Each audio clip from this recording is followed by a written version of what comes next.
Hey, salut! As-tu vu ça? L'église est fermée à cause du coronavirus. Ben, ça va être une exception pour toi. Viens, entre et suis-moi.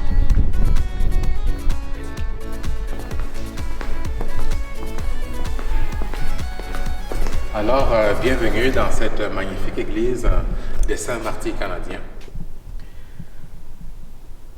Me voilà dans une église vide. Une église en attente. C'est le contexte actuel qui le veut. À défaut d'aller à vous pour vivre sur JMJ, ben, c'est vous qui venez à moi par la technologie. C'est une période assez difficile. Alors, j'aimerais ça vous partager comment, personnellement, je vis ça. Ce n'est pas évident parce qu'à chaque fois, chaque jour, quand je viens ici à l'arrière de l'hôtel, pour vivre mon temps de prière et de méditation personnelle, je ne peux m'arrêter de penser à tous les paroissiens, à tous les fidèles, aux gens que j'aime, même à ceux que j'aime moins. Ce vide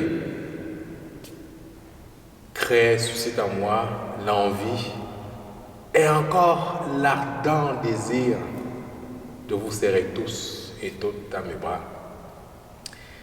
Vous savez bien que j'ai été ordonné diacre le 7 décembre dernier. Et j'ai vu mon ministère de diacre, ce ministère de service assez particulièrement. Au début, je me disais, comment rendre service aux gens que je ne vois pas, que je ne peux rencontrer à cause de la propagation du virus. Mais le fait de m'arrêter chaque jour, quelques instants, pour prier, méditer la parole, prendre un temps d'adoration et penser à chacun de vos visages et penser à toutes les personnes qui à travers le monde, toutes les personnes d'ici et d'ailleurs qui sont frappées, touchées de façon directe ou indirecte par la COVID-19, c'est une façon pour moi de vivre mon ministère. Le ministère de la prière, la communion spirituelle. Cette capsule, c'est une façon de vivre mon ministère avec vous, puisque je vous partage mon vécu. Ça donne encore plus de sens au fait qu'un jour je me suis levé. C'est bien ça notre thème. Ah ouais, lève-toi. Thème du JMJ. Je me suis levé un jour, pas de façon miraculeuse, pas parce que j'ai eu une illumination ou parce que le Seigneur m'est apparu comme ça, comme sur le chemin de Damas avec Saint Paul. Non. C'est parce qu'un jour j'ai réalisé que ma vie était plate. Ma vie n'avait pas de sens. Ma vie était insipide. À force de creuser, de discerner sur le plan spirituel, je réalisais que le Christ venait donner un sens dans ma vie. Et c'est ça qui a fait en sorte que je puisse me lever, que je puisse avoir l'audace, le courage d'aller frapper à la porte du grand séminaire pour discerner l'appel vocationnel. C'est pas facile.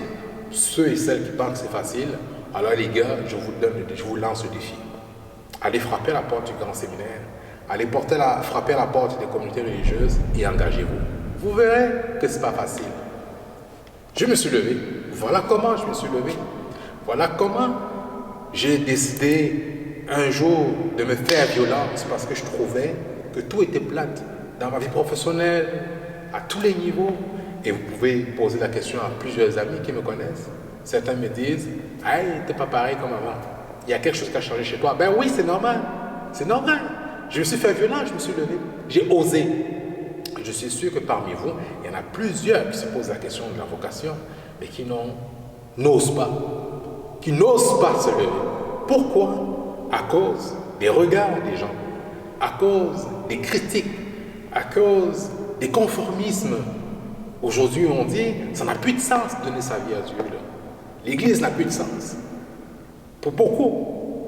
Et dans ce contexte, Mais on n'ose pas se lever, on n'ose pas s'arrêter pour écouter cet appel du Seigneur. Alors là, les gars, les filles, je vous dis, osez vous lever dans ce sens pour écouter l'appel que le Seigneur a pour chacun et chacune d'entre vous.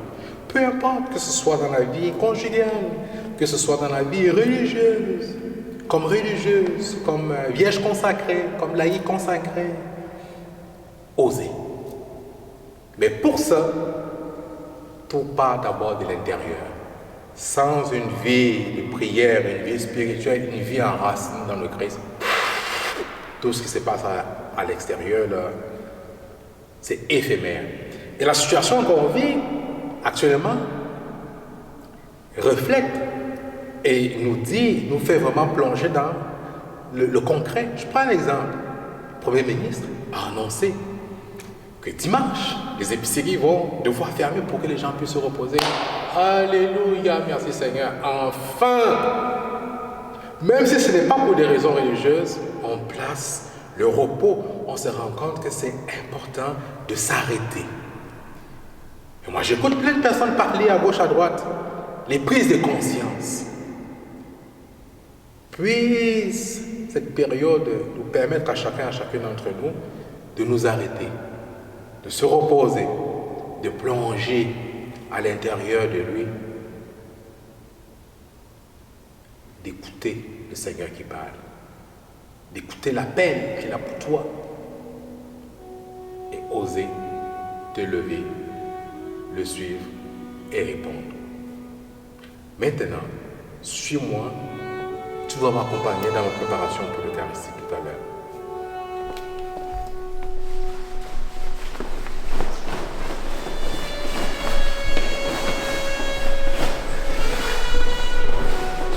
La situation qu'on vit présentement me fait sincèrement approfondir les mystères eucharistiques.